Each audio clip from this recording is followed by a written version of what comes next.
पसंद। तो इस तरह के बेगमपुरा जैसे राज्य की उन्होंने कल्पना की और वो बात करते थे, वो चाहते थे कि भारत देश में एक ऐसे राज्य की स्थापना हो जहां पर कोई छोटा बड़ा ना हो, कोई ऊंच नीच ना हो, कोई गरीब अमीर ना हो, कोई भूखा ना मरे।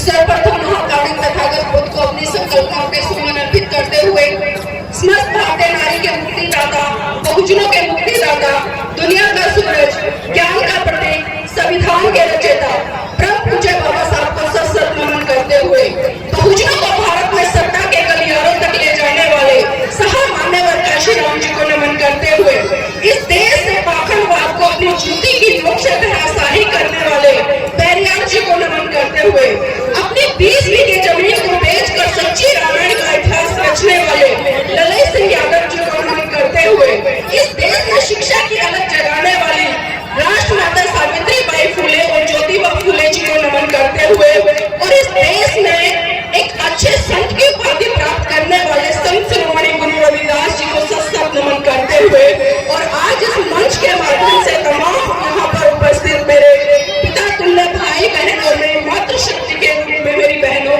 आप सभी को मेरा क्रांतिकारी जय भीम, नमो बुद्धाय। जय भीम। ये आजमगढ़ की धरती है और मैं मानती हूँ कि इस आजमगढ़ की धरती का खून इतना गर्म है, कम से कम अगर यहाँ से जय भीम का उद्घोष हो तो वो दिल्ली तक पहुंचे। तो देखती हूँ मेरी आवाज में ज्यादा दम है या आपकी में। जय भीम, जय भीम, जय जय जय जय जय भीम। बहुत खूब दिखा दिया आपने, वास्तव में आप आजमगढ़ के लोग हो और आपके रगों में महान पुरुषों का खून दौड़ता है। साथियों, मैं शुरुआत करूंगी आज उस वाणी से, क्योंकि आज जिस महामानव की हम जयंती मना रहे हैं, संत शिरोमणि गुरु रविदास जी, उन्होंने अपने शब्दों में, अपनी वाणी में, अपने विचारों में कहा कि ऐसा चाहूं राज में, ऐसा चाहूं राज में जहां मिले सबन को अन्न, छोटे बड़े सब सम रहे, रैदास रहे प्रसन्न।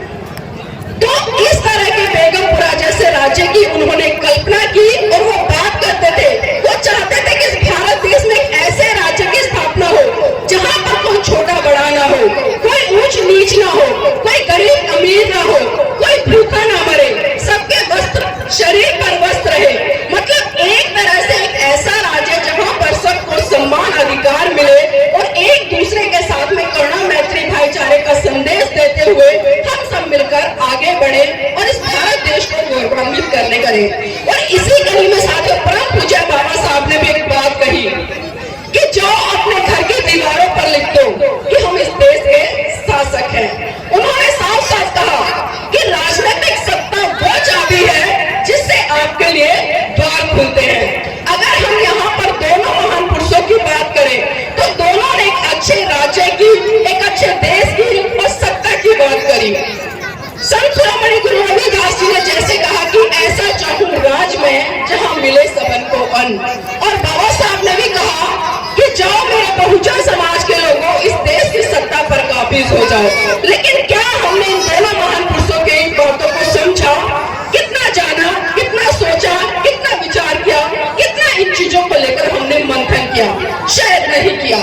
अगर किया होता तो आज हमारे पास में वो राज भी होता, वो सत्ता भी होती और वो शासन भी होता और ऐसा राज्य भी होता जिसकी कल्पना हमारे महान पुरुषों ने की। लेकिन कहीं ना कहीं मैं देखती हूँ कि चाहे कोई भी आंदोलन हो, चाहे सामाजिक आंदोलन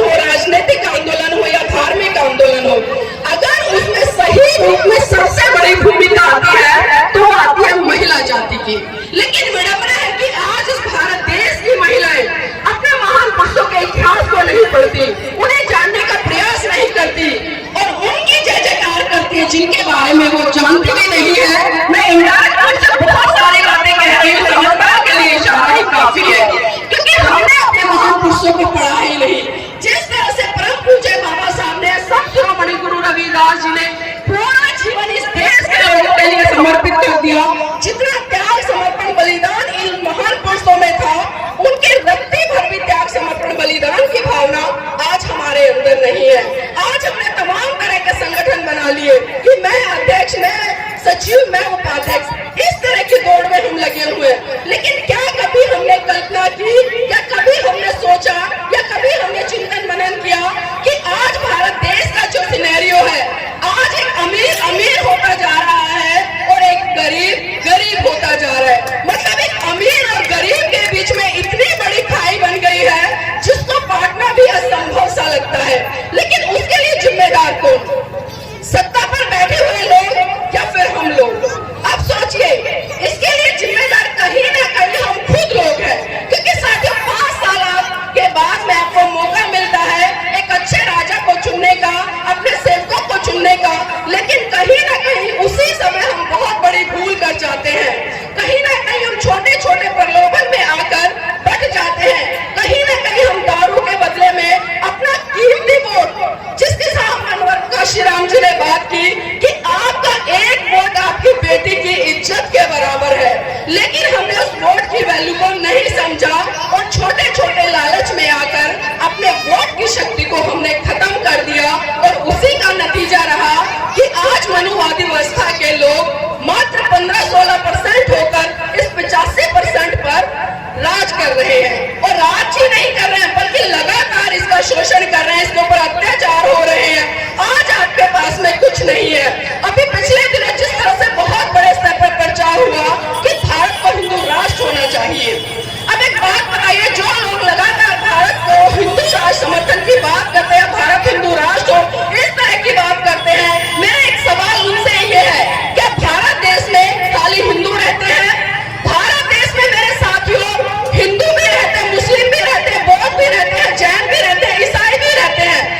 इस देश में हर धर्म को मानने वाले लोग रहते हैं। और ये आजादी हमें परम पूज्य बाबा साहब के संविधान से मिली, क्योंकि परम पूज्य बाबा साहब के द्वारा लिखित संविधान कहता है कि भारत एक धर्मनिरपेक्ष राज्य है जिसमें हर व्यक्ति को अपनी मर्जी से जीने का अधिकार है, अपनी मर्जी से किसी भी धर्म को फॉलो करने का अधिकार है, अपनी मर्जी से अपने लिए तमाम सुख सुविधाएं जुटाने का अधिकार है।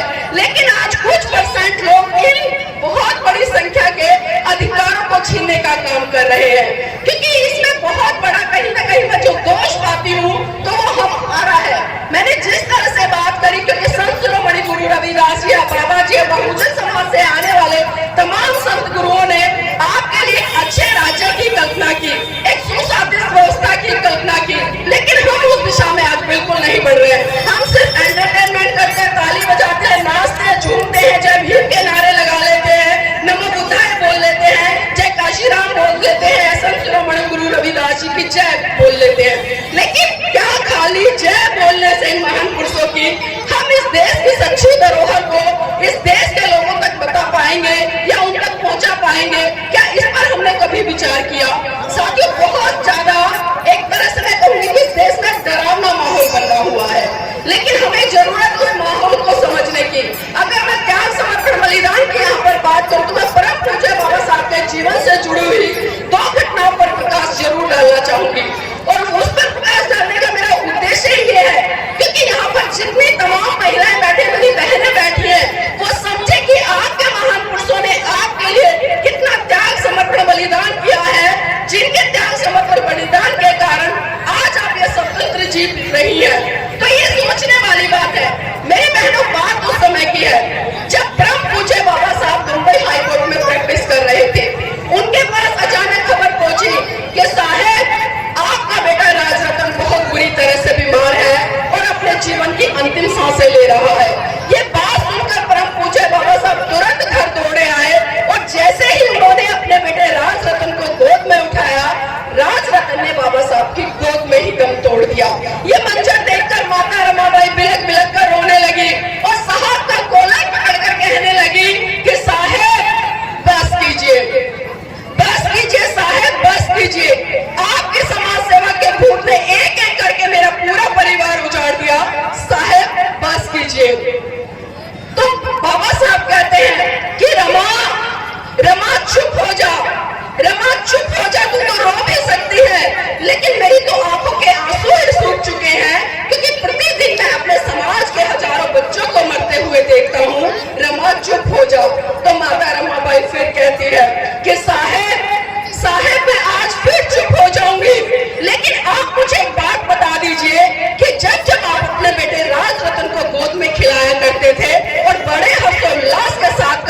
करते थे कि रमा रमा मेरा बेटा राज रतन एक दिन बड़ा होकर इस देश पर राज करेगा।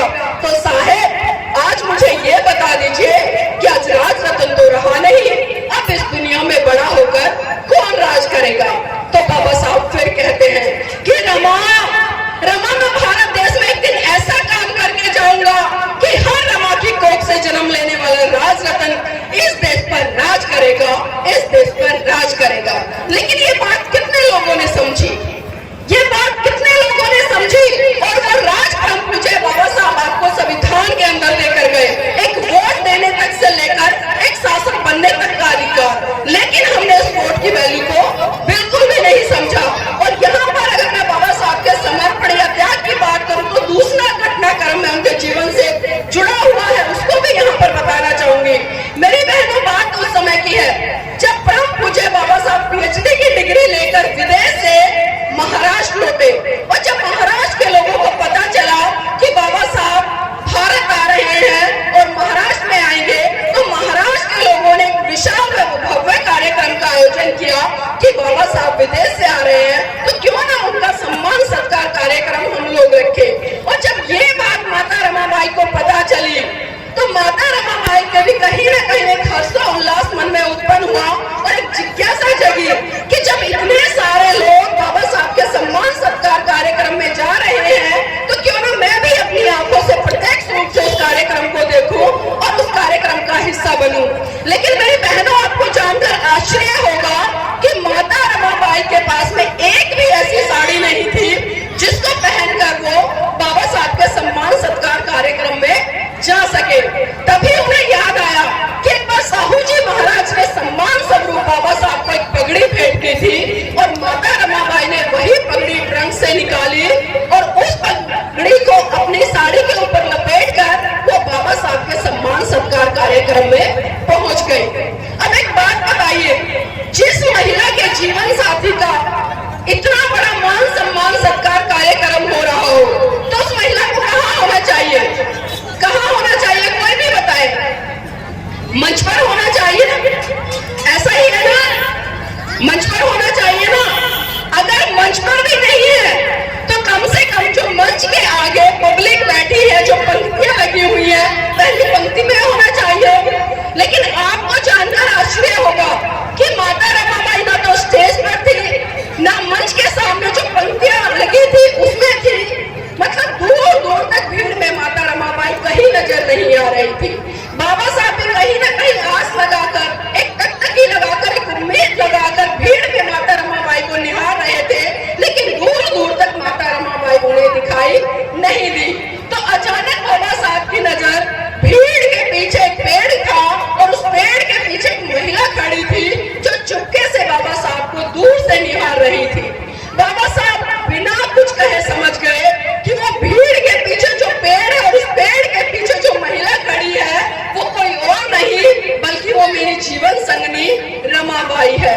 बाबा साहब का जैसे ही भाषण खत्म हुआ, बाबा साहब भीड़ को चीरते हुए सीधा माता रमाबाई के पास पहुंचे और उनका हाथ पकड़कर बोले कि रमा रमा ऐसा नहीं है कि मैं तेरा श्रृंगार नहीं कर सकता, रमा ऐसा नहीं है कि मैं तुझे आभूषणों से नहीं लाद सकता, रमा ऐसा नहीं है कि मैं तेरा सत्कार नहीं कर सकता, रमा ऐसा नहीं है कि मैं तुझे एक से बढ़कर एक साड़ी नहीं पहना सकता, लेकिन रमा जितनी जिम्मेदारी मेरी तेरे प्रति है उससे कहीं ज्यादा जिम्मेदारी मेरी इस भारत देश की प्रत्येक महिला के प्रति है जिसको शरीर ढकने के लिए आज वस्त्र तक नहीं मिलते। तो सोचिए मेरी बहनों, जिस माता रमाबाई ने अपने जीवन में कभी भी अच्छी साड़ी नहीं पहनी और उन्हीं माता रमाबाई के त्याग समर्पण बलिदान के कारण आज आप 100 रुपए से लेकर 1 लाख रुपए तक की साड़ियां पहन रही है, ये देन सिर्फ और सिर्फ माता रमाबाई की है। तो मैं नतमस्तक करती हूँ ऐसी महिला को जिसने अपना पूरा जीवन अपने पति को आगे बढ़ाने के लिए लगा दिया, इस समाज के लिए लगा दिया।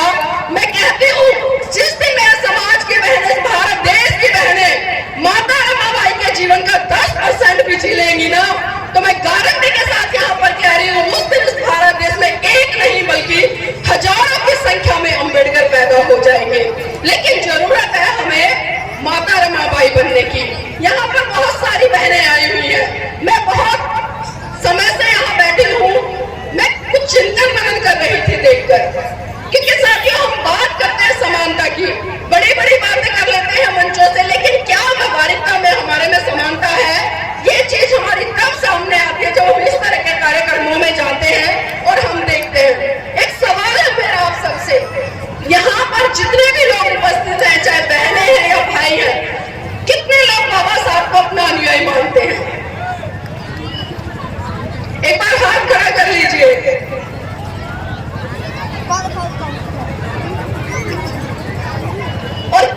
मैंने अनुयायी और अंबेडकरवादी दो शब्द यहाँ पर इस्तेमाल किए हैं, तो सोच समझकर जवाब दीजिएगा। अब एक दूसरा सवाल है, कितने लोग यहाँ पर ऐसे हैं जो बौद्ध हैं? सोच समझकर हाथ उठाना। अब आप खुद देखिए, यहाँ पर कम से कम 400-500 लोग हैं और पीछे भी खड़े हैं, उनमें से मात्र 10-12 हाथ खड़े हुए हैं जो आज ये कह रहे हैं कि हम बाबा साहब को अपना आदर्श मानते हैं, उनके अनुयायी हैं और हम बौद्ध हैं। तो क्या हम सही रूप में आज ये कह सकते हैं कि हम बाबा साहब के अनुयायी हैं? क्योंकि साथियों, बाबा साहब ने आपको एक ऐसा धर्म दिया जो आपको वैज्ञानिकता के आधार पर तर्क की कसौटी पर खड़ा उतर के आपको आगे बढ़ने के लिए प्रेरित करता है। वो कभी चमत्कार की बात नहीं करता, वो आडंबरों की बात नहीं करता, वो रीति रिवाजों की बात नहीं करता, वो रूढ़िवादी परंपराओं की बात नहीं करता, बल्कि वो मनुष्य को मनुष्य होने पर गर्व महसूस कराता है। लेकिन हमने बाबा साहब की इस बात को बिल्कुल भी नहीं समझा। संत शिरोमणि गुरु रविदास जी ने जिस तरह से जाति को खत्म करने की बात की, पाखंडवाद को खत्म करने की बात की, रूढ़िवादी परंपराओं को खत्म करने की बात की, लेकिन क्या हमने उनकी इन बातों को माना? क्या उनकी इन बातों को हमने मनोसात किया या मनोसात करके उनको जन जन तक पहुंचाने का काम किया? शायद नहीं किया। अगर किया होता तो आज हमारी जो दिशा है या जो हमारी दशा है वो बिल्कुल एक बहुत अच्छी दिशा में होती। लेकिन आज भी कहीं ना कहीं, आज जब भारत को आजाद हुए कम से कम 77 साल बीत गए हैं, आज हमारे पास में हक अधिकार लेने के लिए संविधान रूप एक महान ग्रंथ है, लेकिन उसके बावजूद भी आज भी मेरे देश की महिलाएं कर्मकांड, पूजा पाठ, आडंबरों में उलझी हुई है। अभी पिछले दिनों जिस तरह से अयोध्या में राम मंदिर का निर्माण हुआ, कई महीने पहले गाने लगे कि राम जी आएंगे तो मेरी झोपड़ी के भाग खुल जाएंगे, राम जी आएंगे तो मेरे घर में दीपक जल जाएंगे। लेकिन मैंने देखा कि अयोध्या के पास ही जहां पर राम मंदिर का निर्माण हुआ, जहां पर प्राण प्रतिष्ठा की गई उन लोगों के द्वारा, वहां पर तमाम गरीब लोग ऐसे थे जो झुग्गी झोपड़ियों में रह रहे थे, उनकी झुग्गी झोपड़ियों को तोड़ दिया गया। किस लिए? कि राम जी आएंगे। अब मैं पूछना चाहती हूँ, कितने लोगों ने देखा कि राम जी आए? किसी ने देखा? कितने लोगों का कष्ट दूर हुए? कितनों का उद्धार हुआ? शायद नहीं हुआ। अगर हुआ होता कम से कम 2-4 लोग तो आकर यहाँ पर प्रमाण देते, और आजकल के कुछ साधु संत खुले तौर पर कह देते हैं कि जो राम को नहीं भजता वो चमार है। राम भद्राचार्य के स्टेटमेंट कह रही हूं मैं, ये मेरी कोई बात नहीं है।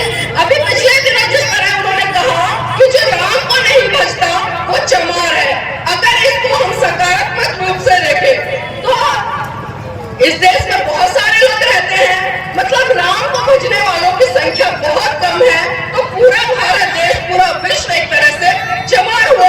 और दूसरी उन्होंने जो बात की, उन्होंने कहा कि अगर कोई व्यक्ति बीमार हो जाए तो वो अस्पताल न जाए, बल्कि अस्पताल की बजाय वो राम मंदिर चला जाए तो वो ठीक हो जाएगा। एक और उनकी स्टेटमेंट आई कि जो व्यक्ति बीमार हो जाए वो हनुमान चालीसा का पाठ कर ले, वो ठीक हो जाएगा। लेकिन मेरे भाइयों, मेरी बहनों, आपको जानकर आश्चर्य होगा, वही राम भद्राचार्य जी 2-4 दिन के बाद बीमार हो गए, और जब वो बीमार हुए तो आगरा के बहुत बड़े अस्पताल में एडमिट हुए, और वहां पर वो अपने जीवन से इतना संघर्ष कर रहे थे कि वहां पर भी दवाइयों से कोई रिलीफ नहीं मिला, तो सीधा वो देहरादून के हॉस्पिटल में रेफर कर दिए। अब सोचिए कि जो व्यक्ति खुद ये कह रहा है कि आप बीमार हो जाओ तो हनुमान चालीसा कर लेना या राम मंदिर चले जाना, आप ठीक हो जाओगे, फिर राम भद्राचार्य जी अस्पताल क्यों गए? क्या हमने सवाल खड़ा किया या कभी पूछा, क्या कभी चिंतन मनन किया? जब इतनी ही शक्ति हनुमान चालीसा में थी या राम मंदिर में थी, तो राम भद्राचार्य जी खुद ही उच्चारण कर लेते हैं, राम मंदिर चले जाते। उन्हें क्या जरूरत थी दोनों अस्पताल बदलने की? क्योंकि वो भी अच्छी तरह से जानते हैं कि यहाँ पर चमत्कारों से कोई काम होने वाला नहीं है, न कोई राम जी ठीक करेंगे उन्हें, न कोई हनुमान चालीसा ठीक करेगी। अगर कोई ठीक करेगा तो वो विज्ञान पढ़ने वाला जो डॉक्टर है, जो डिग्री लेकर आया, जिसने सर्च किया है, वो डॉक्टर उन्हें ठीक करेगा। उनको भी पूरा विश्वास है कि वो ठीक नहीं हो सकते। इसलिए मेरे भाइयों मेरी बहनों ऐसे लोगों की बातों में मत आइए, चमत्कारों पे विश्वास मत कीजिए। अगर चमत्कार नाम की चीज भारत देश में होती तो आज भारत फिर से विश्व गुरु होता, फिर से वो दिन होते जो सम्राट अशोक के शासनकाल में रहे, भगवान बुद्ध के शासनकाल में रहे, संत शिरोमणि गुरु रविदास जी के शासनकाल में रहे। लेकिन हम इन चीजों पर बिल्कुल भी चर्चा नहीं करते और कहीं ना कहीं जो दूसरे लोग बोल देते हैं हम उनको बहुत जल्दी मान लेते हैं। महाकारुणिक तथागत बुद्ध ने साफ साफ कहा कि आप किसी भी बात को इसलिए मत मानो कि वो धर्म शास्त्रों में लिखी है, आप किसी भी बात को इसलिए मत मानो कि मैं कह रहा हूँ, आप किसी भी बात को इसलिए मत मानो कि एक बहुत बड़ा जनसमूह कह रहा है, या किसी भी बात को इसलिए मत मानो कि बहुत बड़े बड़े लोग कह रहे हैं या कोई धर्म गुरु कह रहा है, बल्कि आप उस बात को तब मानो जब आप उसको तर्क की कसौटी पर खरा उतार लो और आप जांच पड़ताल कर लो और आपको पता चले कि ये बात आपके लिए सही, आपके परिवार के लिए सही, आपके समाज के लिए सही है और आपके देश के लिए सही है। अगर इस कसौटी पर वो बात खरी उतरती है तो आप उस बात को आराम से मान लो, अन्यथा तो उस बात को वही का वही छोड़ दो। लेकिन आज मानने की संस्कृति बहुत ज्यादा है, हम मानने पर बहुत ज्यादा जोर दे रहे हैं, हम कभी जानने का प्रयास नहीं करते। लेकिन हमारे तमाम महान पुरुषों ने हमें जानने के लिए प्रेरित किया। उन्होंने कहा कि पहले आप सवाल करो, क्योंकि जब तक आप सवाल नहीं करेंगे आपकी समस्या का समाधान नहीं होगा। और आज हमने क्या किया, आज हमने सवाल करना छोड़ दिया। आज जिस तरह से मैं बात कर रही हूँ, आप लोग यहाँ पर बैठे साथियों, धीरे धीरे बहुत सारी चीजें हमसे छीनी जा रही है, क्योंकि जब हमने पढ़ना शुरू किया, हमने चीजों को सोचना समझना शुरू किया, अपने महान पुरुषों को पढ़ना शुरू किया।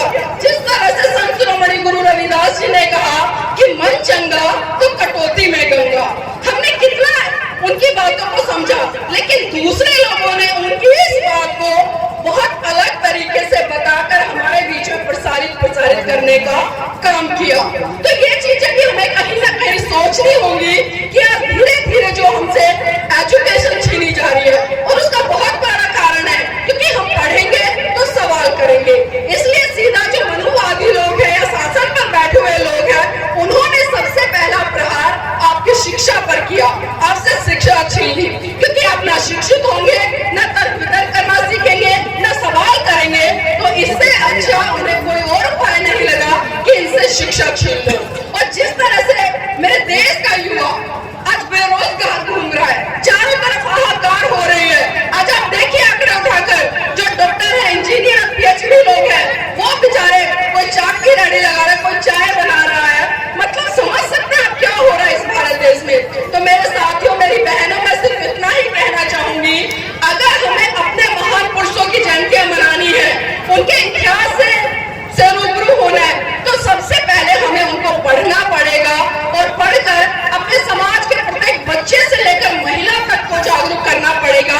तभी हम अपने महान पुरुषों की जयंती को साकार कर पाएंगे। अन्यथा तो आप कितनी ही जय जयकार करते रहे, कितनी ही जयंतियां मनाते रहे, कोई फायदा होने वाला नहीं है। तो पहले विचारों को आदान प्रदान करें, विचारों को पढ़े, विचारों को समझे। और अंत में मैं अपनी बात को विराम देने से पहले सिर्फ इतना ही कहना चाहूंगी कि देखना बहुत कुछ है, देखना बहुत कुछ है, देखते रहिए।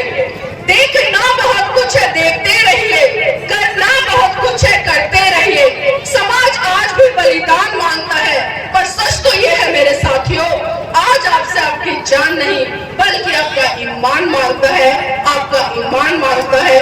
जय भीम, नमो बुद्धाय, जय संत शिरोमणि गुरु रविदास जी।